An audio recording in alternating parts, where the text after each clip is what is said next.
অনেক ভালো থাকো। সবাই অনেক ভালো থাকো। তোমরা যে কারণে এসছো, যেই কারণ নিয়ে বসেছো, সবাই অবশ্যই সফল হবে। জয় জগন্নাথ, ভালো থাকো। জয় যোগীদাস, জয় যোগীদাস।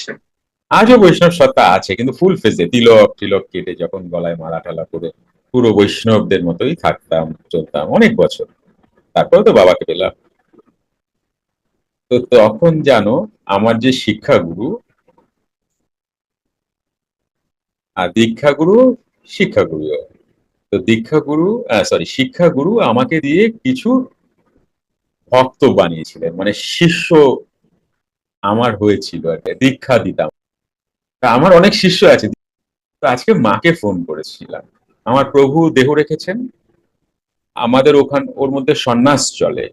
আমি দেখাচ্ছি তোমাদের আর ছবি, তোমরা আমার মা প্রভুকে হয়তো দেখেওছো, বেশ কয়েকজন দেখেছো। এই যে দেখো, কিছুটা দেখতে পাবে। এই হচ্ছে আমার প্রভু, বৈষ্ণব প্রভু। তিনি উপাসনা তত্ত্ব জানিয়েছিলেন। আর ইনি হচ্ছেন গুরুমা। কেমন?